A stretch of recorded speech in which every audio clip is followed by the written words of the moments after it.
السلام عليكم حبيباتي، وش راكم؟ وش حبالكم؟ إن شاء الله تكونوا بخير وعلى خير. اليوم راح نديروا قراصة بنينة تبل. وش راكم مع بنت الكوزينة؟ لاباس. كنديروا زيت وحبة كبيرة بصلة هكا ونخلطوا، ومن بعد ما نخلطوا نديروا فلفل أحمر. ما فتقولنا ما هوش نطيب لكم. وبعدين نديروا شوية طماطم. ما فتقولنا ما هوش نطيب لكم، هي تطيب لنا وتقولنا وش نطيب. أنا اللي الرجيم.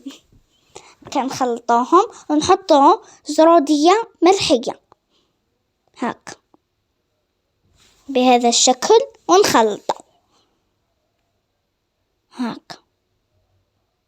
خلطوهم مليح، خلطوهم عندكم تخلطوهمش، حطوهم في النار.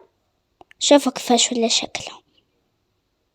أنا قلت لكم خلطوهم، إذا ما خلطوهمش ما يجيكم شكلهم هكا.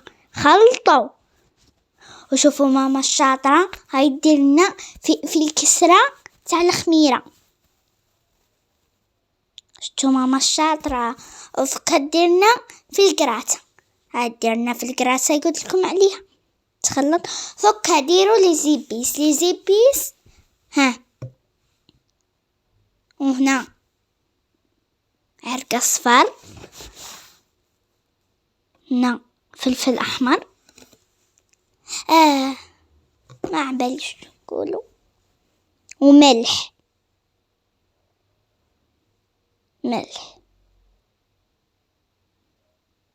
كما هذا الشكل انتم تعرفوا الزبيس، انا ما نعرفش.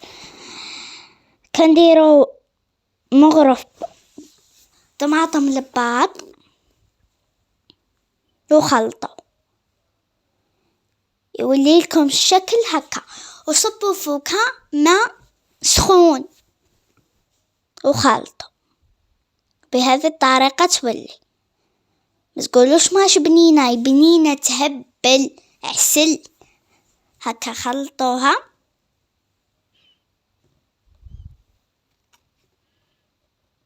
ومن بعد ماما دارتنا ما بغتش ديرنا بطاطا مقلية عن بالكي ليس مفيدة. دارتنا البطاطا هذه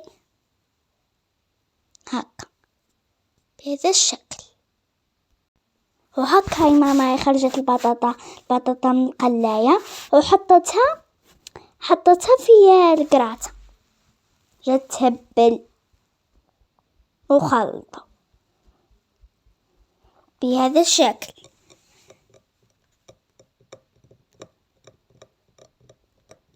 هنا دارت بيشاميل، وهذا الصحن راح ندير الماكلة ليها صحية. بعدها تقول لكم في قناتها. دارت جريوات حطتها في القلاية الهوائية. كي طابت جريوات حطتها في القراصة، ومن بعد جابتها حطتها في الصحن اللي راح تحطوه في الفرن.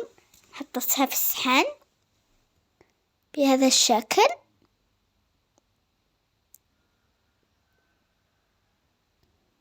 هكا. عدلوها كما تعدلوهاش ما تجيش بنينة. عدلوها وصبوا فوقها بيشاميل هكا بهذا الشكل.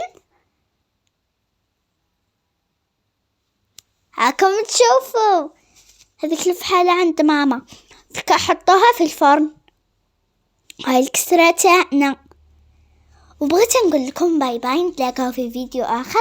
راح نتوحشكم بزاف. باي باي، أحبكم. باي.